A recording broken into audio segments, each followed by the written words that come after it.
Alala po natin na 30 years ago, ay ipinalibing niyo po ang Marcos Sr. sa libingan ng Kabayani. Ngayon po, ayon po kay Vice President Inday Sara sa kanyang press ko, sinabi niya kay Senator Amy Marcos, pag ayaw daw tumigil sa kabanan itong mga kongresista sa kanya, ipapahukay daw niya si pinalibing mong si President Marcos Sr. sa libingan ng mga bayani at itatapon sa West Philippine Sea. Ano po ang inyong Alam mo, tatlo yung anak ko. Isang babae, dalawang lalaki. Ang nakakuha sa ugali ko, sa bunga ko, bastos, si Inday. Pero yung kanyang ginawa, extended hyperbole lang yun. Wala naman, bakit mo naman gawin ng... Pang ano lang yun yung talaga, siguro, nagalit siguro siya na ano. Ako gano'n magsalita, no? Yung presidente ako. Gano'n, putang ina kayo. Pero hanggang dyan, istorya lang yan, pare. Wala man totoo dyan. Pero na lang dyan sa mga criminal pag na-warning ako.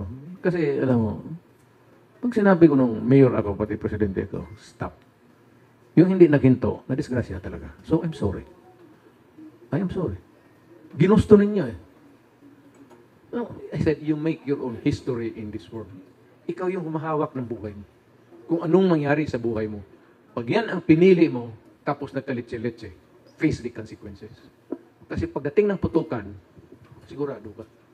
Kalaban mo ang gobyerno eh. O kagaya ko. Eh kung maka-mayor ka tapos maka-presidente ng kagaya ko na mainit dyan sa ganun. Pero sabihin mo nang wala kang pera, mahimong trabaho, maghanap ako ng paraan. Ibibigay ko yung sweldo ko itong buwan na ito. Sige, you start, mag-umpisa ka kung saan ka mo, tulungan kita. Hindi naman tayo manhid yan sa awa. Kasi galing rin ako sa mahirap. Mahirap lang kami. Yung totoong last na. Di ba? Ayun, yun. Alas 9 pa. Mga alas 2 siguro kung tinatay mo. Yes, sir.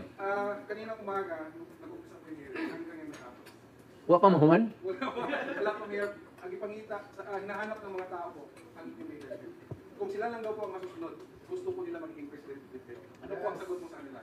Alam mo, sa totoo lang, na-inlove lang yung mga tao sa mura ko. Walang pinagkaiba dito ngayon sa yung sumunod pati yung pareho yung nagtatrabaho, pareho yung may inuutos. Ang nimimiss sila ng tao, yung mga potang inang yan. Yung mga ganon. Nasanay ako sa, bastos ako so wala akong magawa. Galing kasi ako doon sa baba. So, ang bunganga ako, laki talagang, kasi mahirap lang kami. Talagang mahirap lang kami. Galing kami dyan sa, ngayon, nag-improve na yung Dewey Boulevard na yan. Yung panahon 19, Squatters area yan. Kangkungan yan. Ang lakarin namin, naka-elevated wooden plank. Puro kangkungan. Overtime, buhos ng lupa galing sa bukid. Naging gano'n na ang Absolute last na. Totoong. Pagkatapos ng huling katanungan, marami tayong last.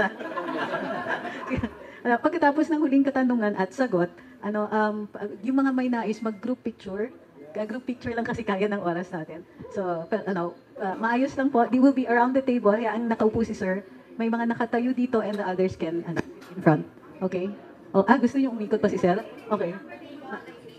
Okay. Okay, by table. Stay where you are. Huwag na mag-ikot. Okay. So, sir, kayo lang dito. Sila yung last pupunta. question. Last question. Last, madam. Yes, ma'am.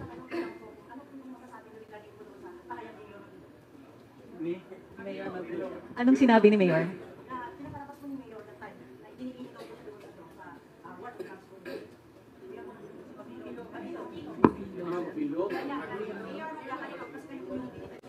Ma'am, pagdating ko sa opisina, nandiyan na yung listahan.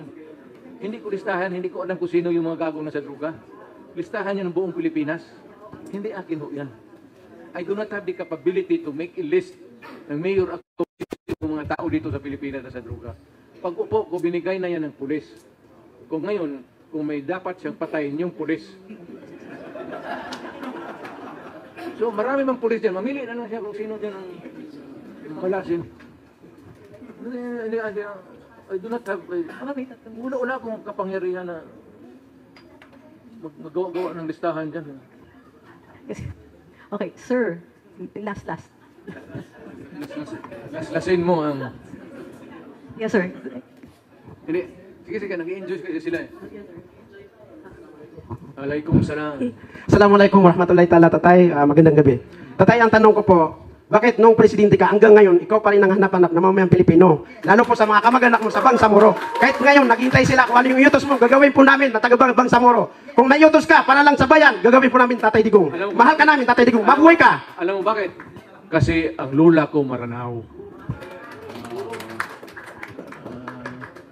Sige, ma'am, inweb. Tapos si madam, sige. Ma'am, inweb. Ngayon pa rin po mamang ganyan po tatay ko.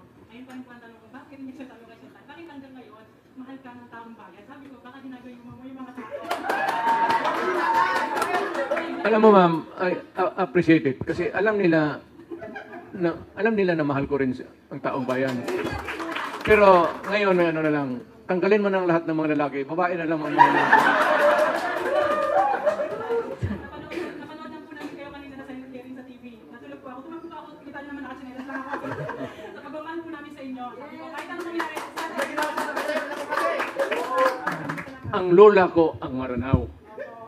Yan lang ang connection ko sa Moro, sa Mindanao. Ma'am, Kaya pagpasok ko sa politika, acceptable ako sa Moro kasi alam nila. Kasi sa Moro kasi pag may dugo ka Moro ka na.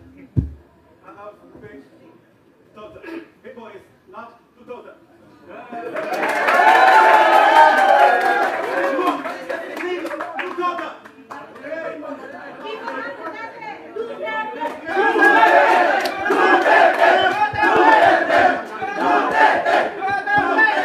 Gusto ko siya. Gusto ko siya tikukin. okay. Okay. Okay. Oh. Nice, very not very. Oh, okay, that's good. Welcome to the Philippines. I appreciate it. I appreciate it that you love the Philippines. China is very many business. People is not good. You are from what country? China. I'm Chinese, Gansu. Oh.